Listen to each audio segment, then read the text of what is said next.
मेरे पापा को 5-6 साल हो गए गायब कर रखा है और बोल रहे हैं कि जब उनको जिंदा मुर्दा हाजिर करोगे तब तुम्हें हम रहने का जगह देंगे। हमारा हमको तो बिल्कुल दुखी कर दिया है। अब हम मेरा सयानी लड़की है, हम लड़की का शादी करें कि हम कोर्ट कचहरी का चक्कर काटें।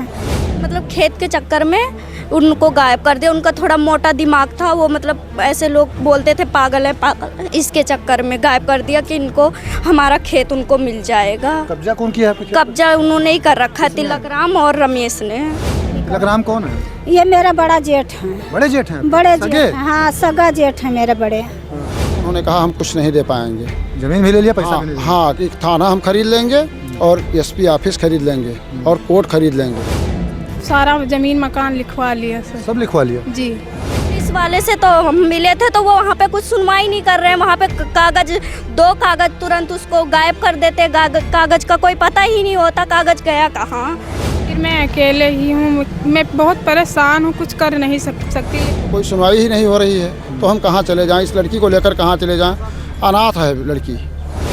परसपुर थाना क्षेत्र का एक गांव है उधमपुर। वहां के रहने वाले तिलक राम नाम के व्यक्ति ने अपने ही सगे भाइयों की संपत्ति हड़प ली है और गलत तरीके से एक भाई की संपत्ति दान अपने नाम लिखवा ली है।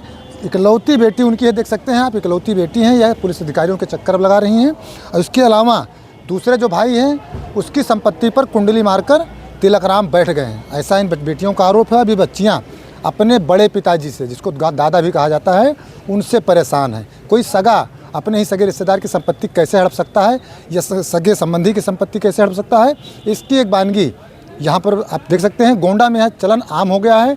कहीं कोई शरण देता है तो कहीं कोई अपने ही परिवार को उजाड़ने का प्रयास कर रहा है। बिटिया क्या है पूरी बात बताओ। मेरे पापा को 5-6 साल हो गए गायब कर रखा है और बोल रहे हैं कि जब उनको जिंदा मुर्दा हाजिर करोगे तब तुम्हें हम रहने का जगह देंगे। क्या नाम था आपके पापा का?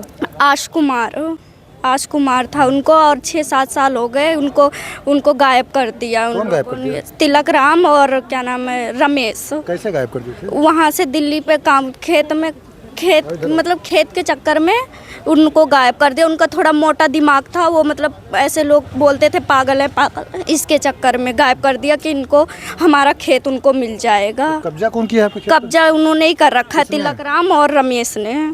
हाँ जी। कितना खेत होगा आपका? खेत हमारा 8.5 बीघा है।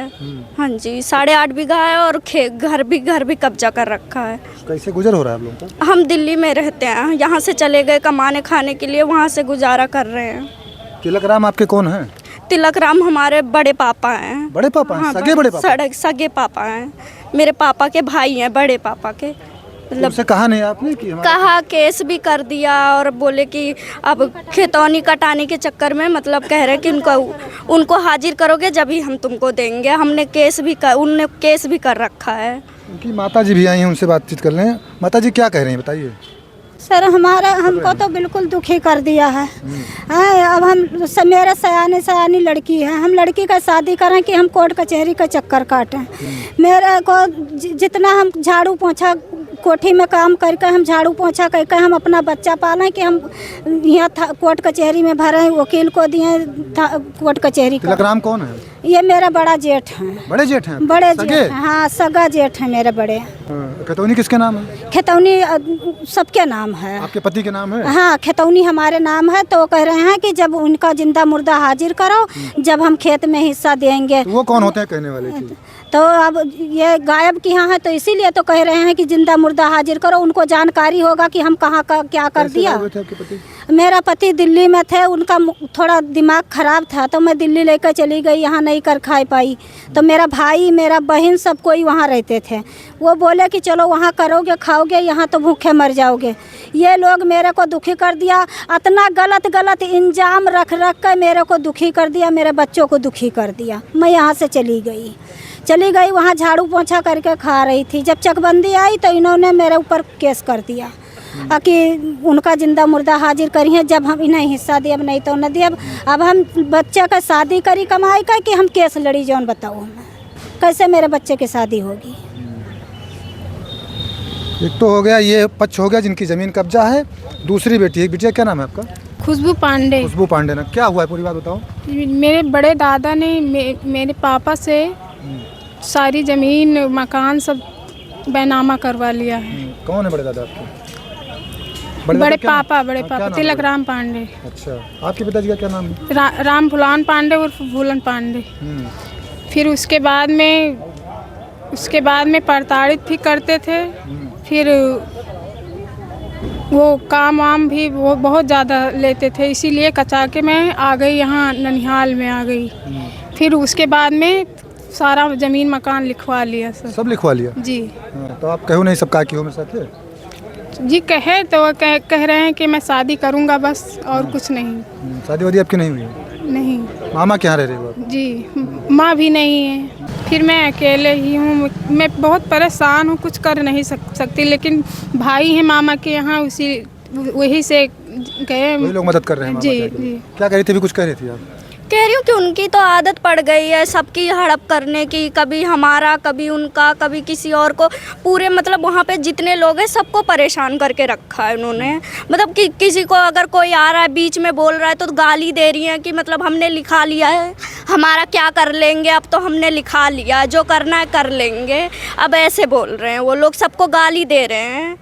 पुलिस वालों से मिली आप? पुलिस वाले से तो हम मिले थे तो वो वहाँ पे कुछ सुनवाई नहीं कर रहे हैं। वहाँ पे कागज, 2 कागज तुरंत उसको गायब कर देते। कागज का कोई पता ही नहीं होता कागज गया कहाँ। अभी यहाँ पे भी थाने में दिया, को वहाँ पे दिया, उस सबको दे दिया कागज का पता ही नहीं चलता कागज जा कहाँ रहा है। कोई सुनवाई नहीं हो रही हमारी, हम कहाँ जाएं। हमारी रिक्वेस्ट है कि हमारी मदद कीजिए सब लोग। कोई सुनवाई नहीं हुई। इधर आप आ जाइए। ये लड़की आपकी कौन है? ये हमारे बुआ की लड़की है, सगी बुआ की, एक ही लड़की है। हाँ। और हम जो मदद कर सकते हैं वही हम भाई रहेंगे। और बाप ने जो किया है वो देख लीजिए। नहीं कोई सुलह उलह की बात हुई थी? नहीं, सुलह की 8 लाख रुपए पर दरोगा जी बात किए। उसके बाद मैं नहीं मान रहा था, फिर उन्होंने कहा कि 10 लाख ले लो। फिर 10 लाख पर जो समझौता हुआ कल परसपुर थाने में, फिर ले दे करके वो लोग ख़त्म कर दिए। उन्होंने कहा हम कुछ नहीं दे पाएंगे। जमीन भी ले लिया, पैसा भी नहीं दिया? हाँ, कि थाना हम खरीद लेंगे और एसपी ऑफिस खरीद लेंगे और कोर्ट खरीद लेंगे। तो ये लड़की अब आपके पास रह रही है? हमारे पास रह रही है सर। जी सर। हमारे किसी अधिकारी से आप लोग मिले? हाँ, पुलिस अधीक्षक साहब से, एसपी महोदय से मिले। क्या कहा उन्होंने? उन्होंने आश्वासन कहा कि ये हमारी विषय की बात नहीं है, आप कोर्ट जाइए। उन्होंने कहा कि आप कोर्ट जाइए, न्यायालय जाइए, ये हमारे विषय की बात नहीं है। तो कोई सुनवाई ही नहीं हो रही है, तो हम कहाँ चले जाएं? इस लड़की को लेकर कहाँ चले जाएं?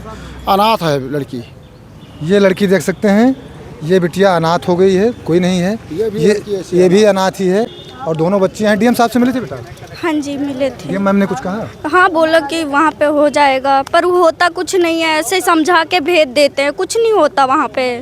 5 साल से चक्कर काट रहे, कुछ नहीं हो रहा है। हाँ जी, कुछ नहीं हो रहा है। कुछ नहीं हो रहा है। बच्चियों का कहना है अपने ही सगे किस प्रकार से अपनों को ही निकालने पर आमादा हैं। ये लड़की के रिश्तेदार हैं, एक दूसरी बिटिया की खुशबू की, उसके साथ ये आ रहे हैं, पैरवी कर रहे हैं। उम्मीद है अधिकारी इनकी बातों पर ध्यान देंगे और इनको न्याय मिलेगा।